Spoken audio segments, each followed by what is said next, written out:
Another Wednesday is come and gone, and I've got some comics. Let's talk about them.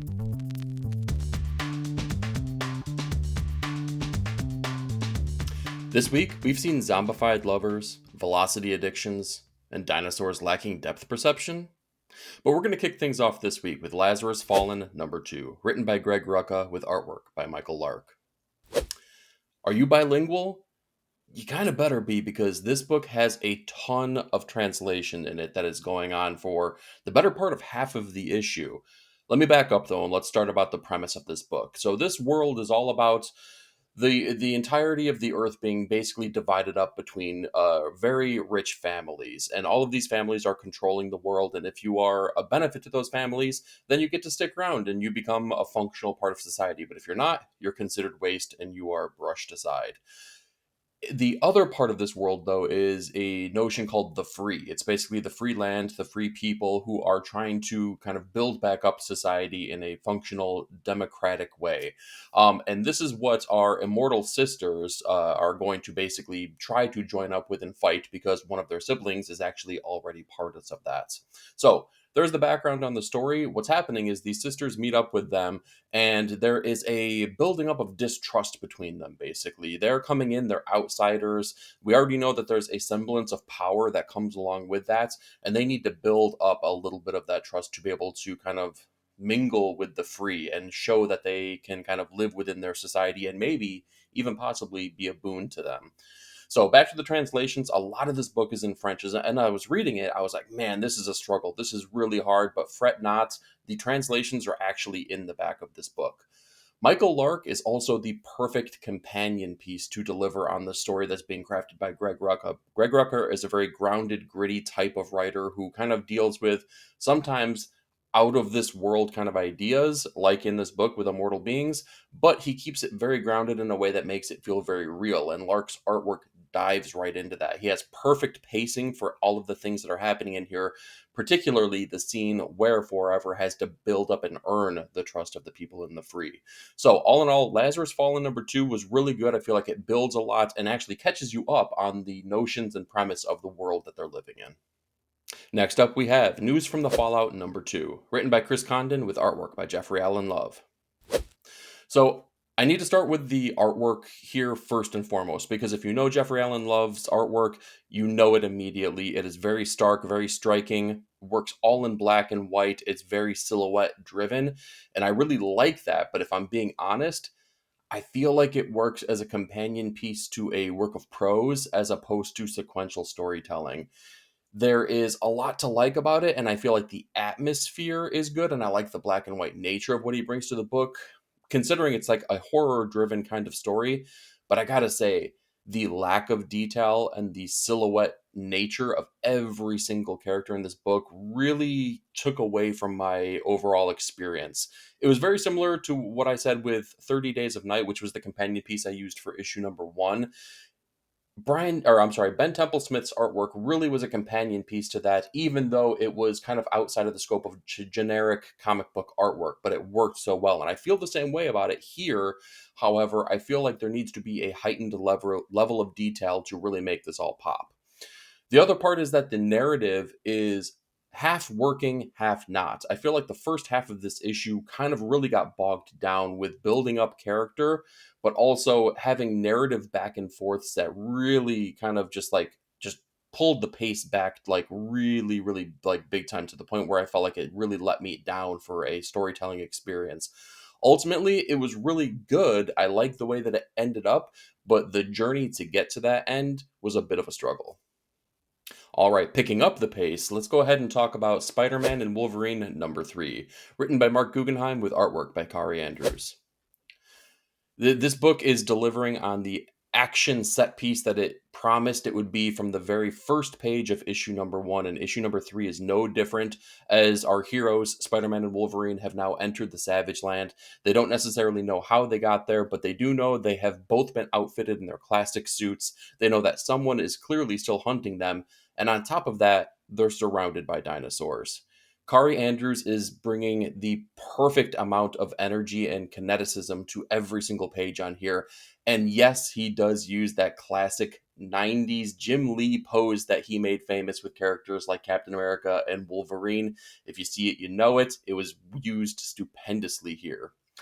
In regard to the writing, Pete's humor feels like it's more humor aimed at the reader as opposed to the natural quippy nature for Spider-Man, which kind of took me out a little bit. I'm like, who are you saying this for? Is it for us or is it for the natural nature of conversation in the book? And if it was for us, that breaks the fourth wall in a way that I don't really kind of get behind with a character like Spider-Man, but it didn't draw me out of the experience. I think it was really cool.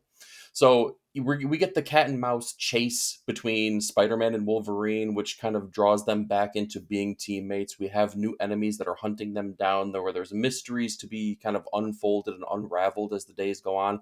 It's super silly. It's super fun. It's totally worthwhile. I really dug this issue. Make sure you check it out. The fifth Wednesday is Spider-Man heavy, so let's go ahead and talk about Ultimate Spider-Man number 19, written by Jonathan Hickman with artwork by Marco Cocchetto.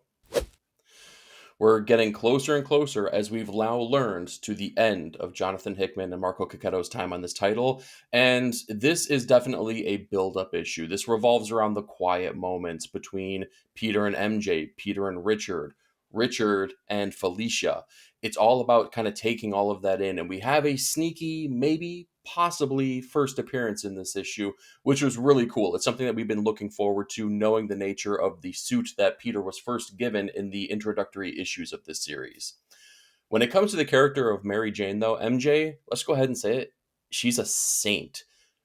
Dealing with the things that she's had to deal with in this book, her husband becoming a superhero, them being on the run, them having their life threatened, their home being taken away, and she has taken it all in and never pointed a finger at anyone.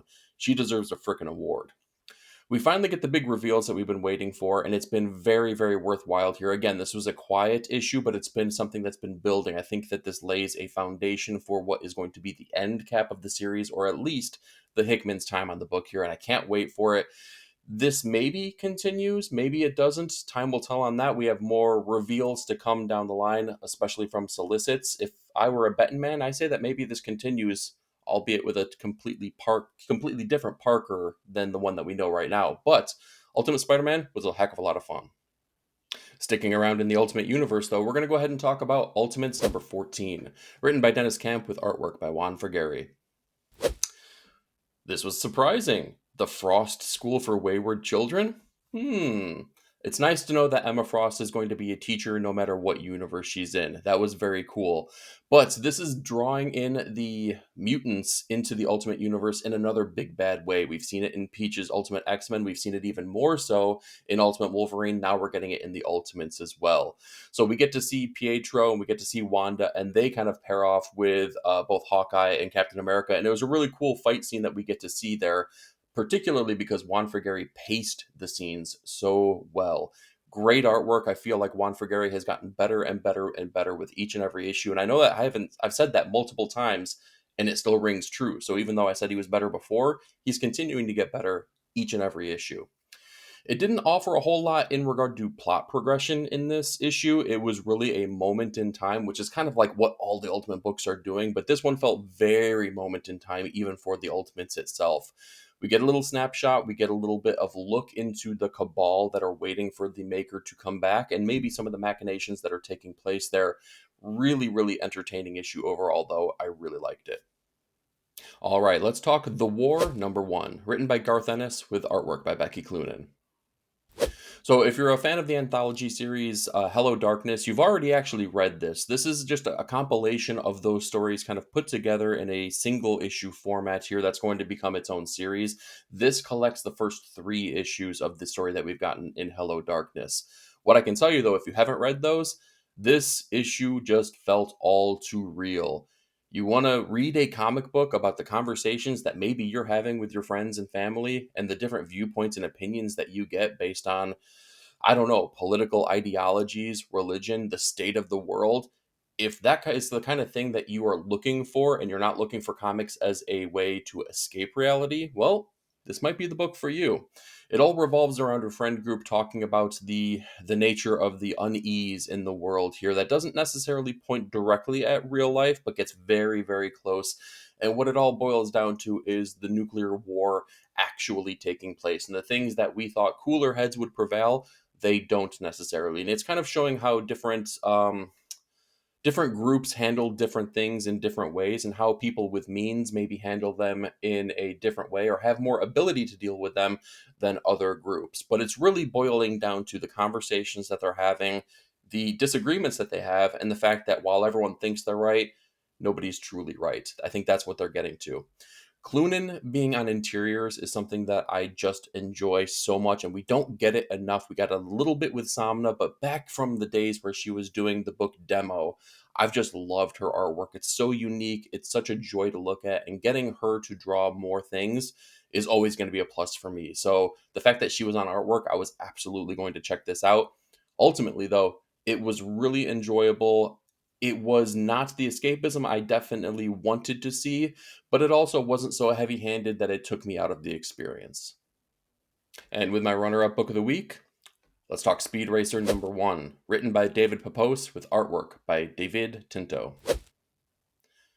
They did a really good job here establishing the world of Speed Racer in a single issue and catching fans up and even catching non fans up and saying, this is what we're delivered. This is the family dynamic. This is what Speed is looking for, our main character. And this is kind of like, the adventures that we're going to be going on. David Papos does a great job at getting everyone on the same page so that he can take these characters and build and have a lot of fun with the stories that I'm sure are coming down the pipeline.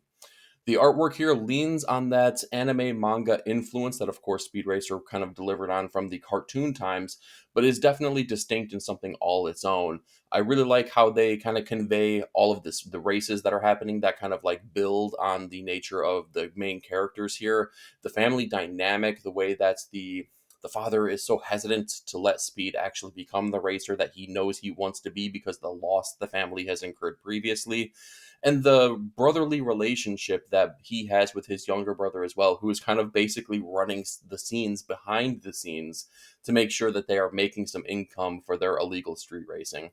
Ultimately, you could tell there's a lot of heart behind these characters, a lot of charm with our main character, and I can't wait to see where David Papos is going to be able to take this. He's kind of like the king of licensed properties right now. He's killing it on Space Ghost. He's definitely kind of won me over in a single issue with Speed Racer.